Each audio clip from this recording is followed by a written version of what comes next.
Hello, my friends, and welcome to Woke Minds with the Wizard of LA. My name is Cenzi, and I'm a wizard. This episode is entitled How to End Your Suffering, Part 1. The map is not the territory. When we get into the fundamental mechanisms of why people suffer,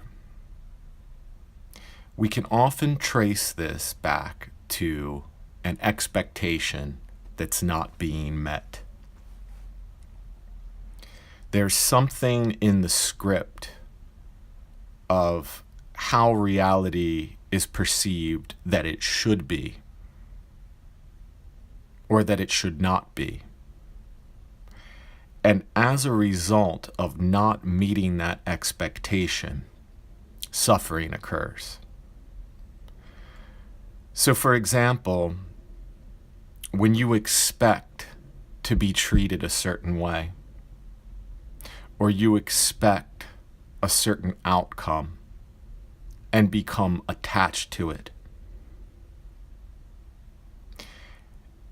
and if these things do not meet the expectation, there is a type of disconnect or dissonance that occurs. And as a result, when it doesn't meet up with whatever that expectation is, a state of suffering is incurred. Now, much of this is based on how we construct our maps of reality.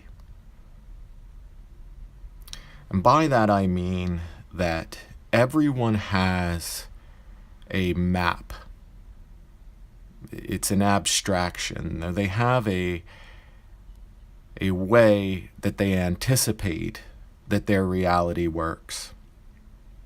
And it's often based on an accumulation of experiences that they've had in the past, or perceptions of those experiences, because they may be perceiving it a certain way, and that is actually reinforcing the position that they have.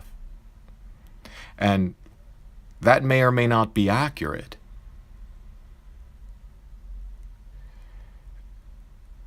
If you've ever known anyone who was easily offended by a compliment, if you've ever complimented someone and they took it as an insult, because somehow in their map of reality, they had perceived your sincere compliment as some kind of dig or insult against them.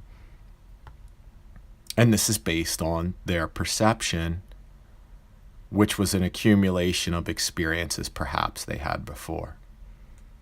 Now, this could have to do ultimately with their self-image, though it could also have to do with manifestations of their interactions with others. So, for instance, if they had a friend or family member that would give them insincere or phony compliments, or sarcastic compliments, or perhaps that just happened once and it was a very traumatic moment in their imprinting, they could keep and continue interpreting a compliment through that lens, even if it's sincere. And that's just an example of how strong perception can create someone's reality, that you could come with a gift to them and that it could be perceived a completely different way, and it's based upon their level of consciousness. And this is really about their map making and what map they're following, because there is what is really occurring, and then there is the way that the perception believes that things are occurring. And it could be argued that the perception is the be-all, end-all, that the perception is creating your reality. Because ultimately, if you have a thought or a feeling or a behavior that is based upon how you are perceiving the thing, if it moves you to a position, then it might as well have acted as the true reality. It might as well be real. If you've seen someone you believe is hallucinating, and they're going through some sort of experience, and you can observe physiological changes in that individual as they are reliving a painful or traumatic memory, it ultimately doesn't matter if it's not real or not, if they're going through that experience and you can see it happening, because it's quite real to them. And so at that point, their perception makes it real enough. And this is also a fundamental mechanic behind most belief systems, including systems of magic and mysticism, and positive thinking, and law of attraction, and everything else, because what you are ultimately doing with any of these systems is you are figuring out a way to construct a better map or a reliable map that will produce the result that you want, that will get you to whatever goal you have in mind. And again, it's not actually the thing, it is the tool that gets you to the thing. And this is also why you will hear this reflected in old cliches and axioms like attitude is everything. And that's basically a way to explain to you that if your perception is tuned to a certain kind of attitude, then your whole reality is going to reorient itself around it. So that becomes the compass on your map, because everything you're looking at is going to be based through that lens of your attitude. And again, it's very easily evidenced. If you've ever gone to a concert or a party with someone else, and you both went to the same place, and you had very different qualities of experiences when you left. Maybe you saw the same show, and you enjoyed it, and the person you were with had a horrible time. And so many of the factors in an objective capacity could have been said to be the same. And yet you had very different experiences. And oftentimes this is related to the intention or the attitude going in. So if someone goes in and they are attuned to a lower vibration or a sort of negative mind state, or they're fearful, or they're apprehensive, or defensive, or closed off in any way, they are going to have a very different qualitative experience than someone who goes in and they're open, and they're happy, and they're in good spirits and want to meet people. And so it's very different. And that comes from a fundamental point of orienteering. That's why attitude is such a key, because it's very, very much a centerpiece for how you're going to navigate your map. Some of the tools and the skill sets involved in how you're going to construct it may change over time. They may adapt or evolve. You may borrow from this or that. And that's all fine and well. If you have the fundamentals in play, you can do that. And so any tool that you develop beyond that very much becomes a raft to get you across the river. And once you're across, you don't need the raft anymore. And so you don't have to carry it with you. You can continue on and walk up the mountain. And so that is another key component to all of this, because often what has happened to people that have sought spiritual wisdom or enlightenment or ultimate knowledge is that they can get fixated on the system or the dogma or the rules of a map or a tool. And that is not really the point or the thing. And this is often what turns people away from religious or philosophical or political systems or any kind of belief system or an ideology that places more emphasis on the things around the thing than the actual thing itself. People that pray a certain way and they have no idea why. And ultimately, they were just taught to pray that way because the people before them were taught that as well. Or they were taught to do these rituals or these customs, because it happens in a cultural capacity as well. This is not limited exclusively to either religious or spiritual pursuits. We see it in societal norms all the time, that if you are doing a thing without thinking why you were doing it, and you don't question why you were doing it, well, what is the point of that? Because at the moment that you do make that question, it's going to be very interesting what answer you come up with and where those values came from, because they may not be your own. And that's a lot like following a map that's not yours, that does not lead to your treasure. And so maps in that regard are very important. And remember, when we're talking about this this idea of maps, we're really just talking about being able to orient yourself in your life to achieve your goals and your desires. That you have a way to achieve fulfillment or the life that you want, or liberation, or whatever it is, that you have some sort of system or some sort of navigation that's going to help you get there.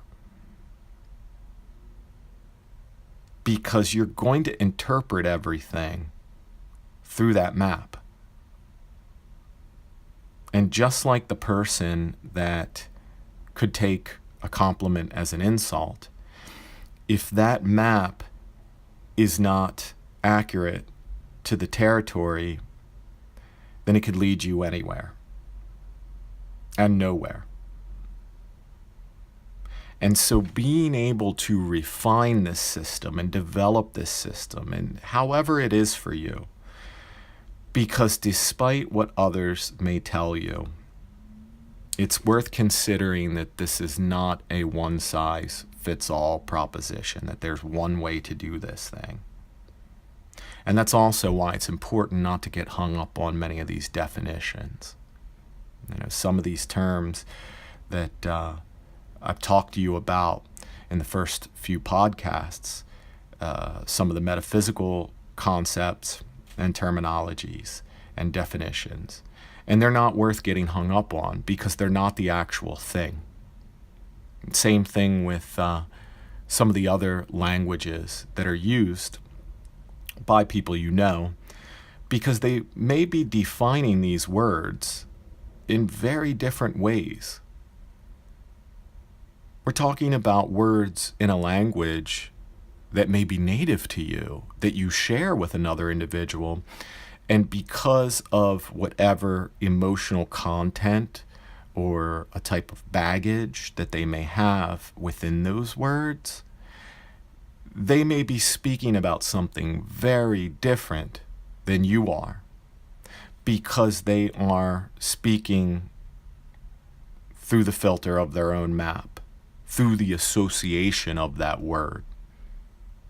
And sometimes we see where it's very common we can meet in the middle because we have similar definitions of a word. And that often happens when something arises in the mass consciousness of the public, and it sort of becomes a widely defined as a similar thing. And so you can use a word and it will be interpreted as you intended. Though even when we're talking about words and language, which are key components of map making, words are abstractions. Language is conceptual. We talked early on about how a word is made up of letters, and the letters are just abstract symbols. They are glyphs. You could swap an R out for a peace sign or a cross or a star of 5 points. And it's the same basic conception that it is a neutral abstraction of an idea. And it's how they're put together and how they're used, and then how they're interpreted, that creates the meaning for them. And so that's why how your language is used is important to how you are constructing your map and how you are communicating through the maps of others. Because everyone is doing this. So that's why to have effective communication, it's very good to develop listening skills and to listen to the other and then talk. Because when you can do this, you can really get an idea of how they are using their map of reality.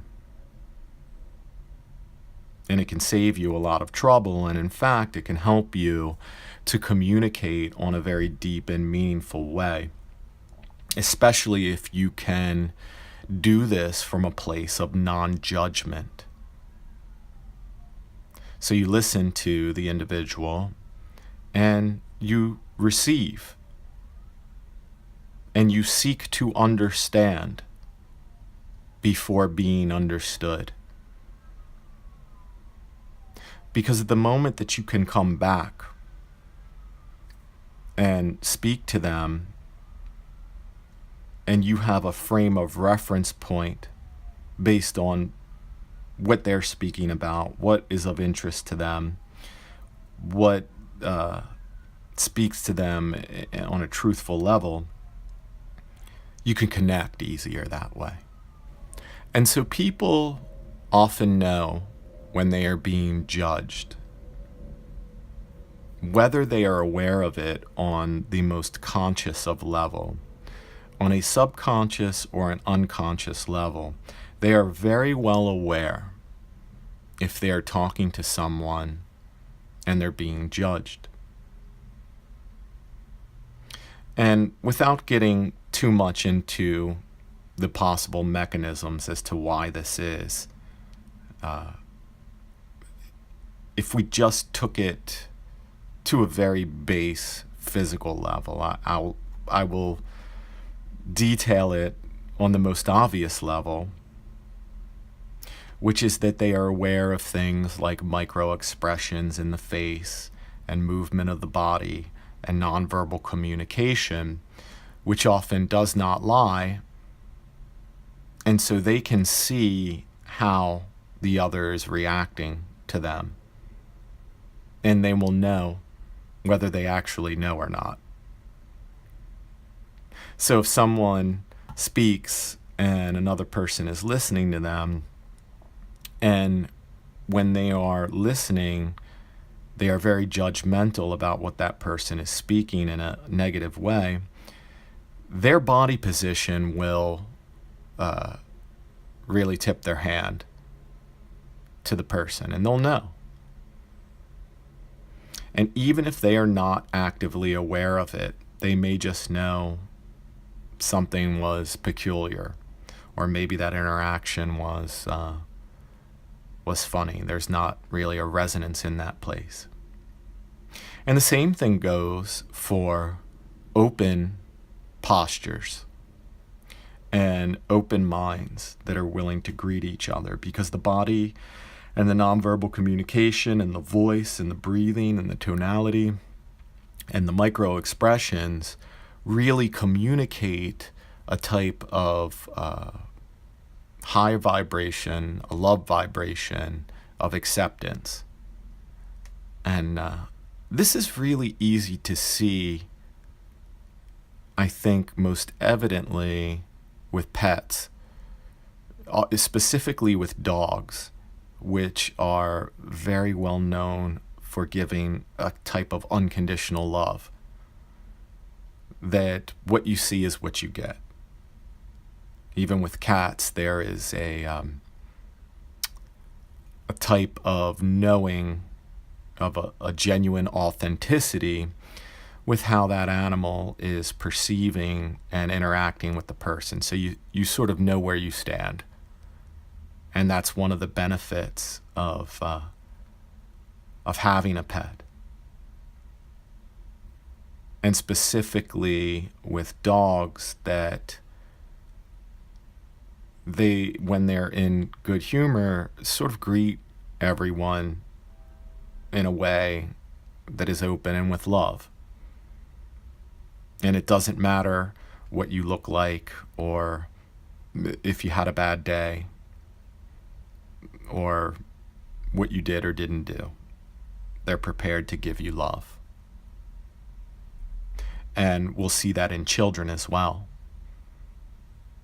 That level of trust and acceptance that occurs. And it's very endearing. And it's really a way to melt away the ice and the fear.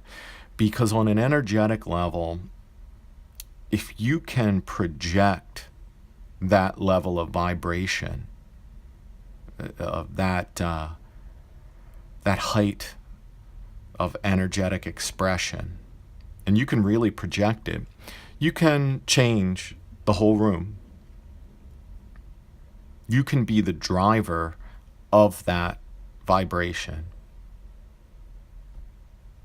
Because at the place where people are sensitive to the energetic expressions of others, they're bouncing things back and forth. And this is why if you're in a room full of people that are anxious, there's a lot of anxiety bouncing around. If you're in a room full of people that are happy, they're healthy, a lot of those vibrations are bouncing around. And some folks are more sensitive to others when it comes to this, though everyone's affected. And really, all you have to do is take note of what's happening there. So, in the communication department of map building, language is important. And a lot of this is not just about the external expression of this, of what you say, because you also have this element of self-talk that goes on inside. And this is often the most brutal or challenging part for everyone, because of the things that go on with that self-talk, which is often very critical. And when one learns to change the language that they're using, be it externally and verbally, using different words, using different expressions, they can effectively change the self-talk as well that's going on inside. It's processing. It's programming. Because at the moment that you say a word, you are creating and drawing a line on your map. And this is going to have to deal with the sound that you're making and the intention contained within the word. So, every way that you are using your language is affecting your map of reality, whether you believe it or not.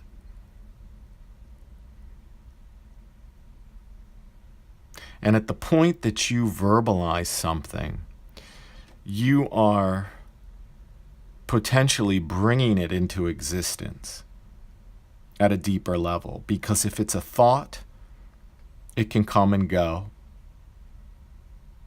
Though when you speak it, you are essentially adding a type of weight or an energetic expression to it. It makes it stronger. If you continually speak it, then you're really potentially reinforcing it. And I say potentially because there are ways around this, I believe. Though if we really sort of look at the evidence of how entrainment works, and this can be found in things like hypnosis and affirmations and mantras and other systems of language and repetition that are designed to produce a type of effect based on using those combinations of words or sounds or expressions to make them habitual. Because once it's a habit, it's internal and you don't have to think about it anymore. It just works on autopilot. So, one of the first key principles is understanding that suffering that has been experienced is often coming from an unmet expectation. And one of the things to begin to correct that is to pay attention to language, which is a key factor in constructing those maps.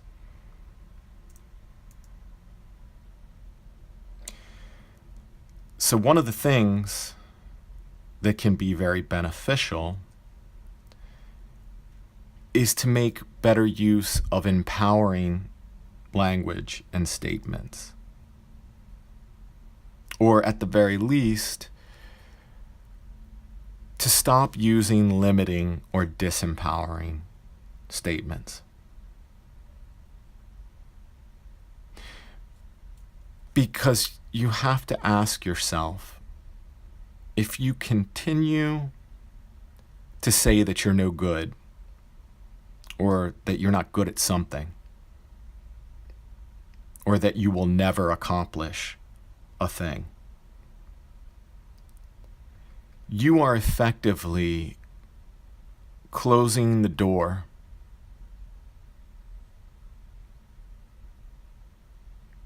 on a firmer level of reality if you inhabit that statement, if you embody that statement.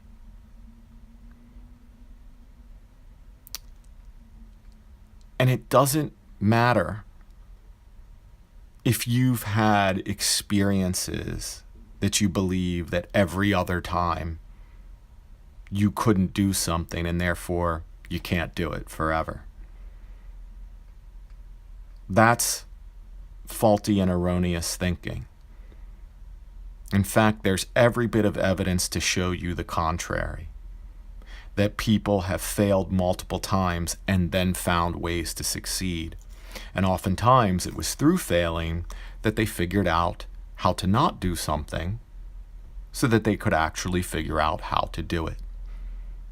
And so that is a part of the process. So it does not matter if you failed every other time or if you couldn't do a thing. It does not mean you perpetually cannot do a thing. And the example I would give for this as applied to a map would be, this is like if you drew a line showing a wall on the map that didn't actually exist, limiting your ability to go to that area of the map because you've drawn a wall there and it doesn't actually exist. So that's why it matters to stop drawing false boundaries or limitations for yourself. A coin can be flipped, and it has a 50-50 chance of coming up heads every time, though it could come up heads 10 times in a row. And every time it's flipped, it's still a 50-50 chance. So when you start to look at yourself as this being that is capable of anything, you really open up doors and trails and roads on your map to explore. And this is ultimately going to get you to the greener pastures of your goals and fulfilling your life and your intentions, because you have to have those open ways to get there. And that's also why it helps to empower yourself with that language. And this is something that magicians have known about. That's why there is the incantation of the spell, the verbal speaking of it. It's the power of it. And it's not just magicians. We find this in many philosophical systems, that right speech must be used, which you are speaking, because of the power of your speech. And look at it. Look at what words and language can do to bring people together or pull them apart, or bring them together again. That this can be done all through words. So they're very powerful, though they're also tools. Because when we get into the deeper states of knowing, of true knowledge and wisdom that can only be experienced, gnosis, as we call it here, when we get into this, it is really something called ineffable, which is beyond words. It's beyond an expression. It is an intuitive knowledge. It is an inner knowing. It is not reliant on a map. It's sort of like a homing beacon that does not require any of this external output to know. And that's ultimately where we want to be. Because when we're operating from that place, we're operating from the place of the true will and true knowledge. And that is, that's central to your being and your purpose and your mission here. Thank you, my friends, for tuning in to Woke Minds with the Wizard of LA.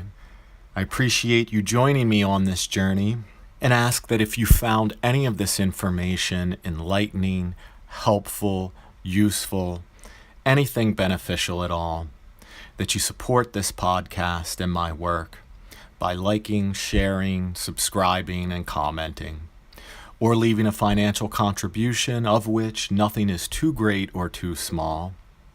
And you can do that at my PayPal, which is thewizardofla@gmail.com. Let's grow a community of wisdom seekers and finders as we hone our maps of reality and find fulfillment in the love, the art, the beauty, and the knowledge of our true will. Thanks, and remember, keep warm, sir.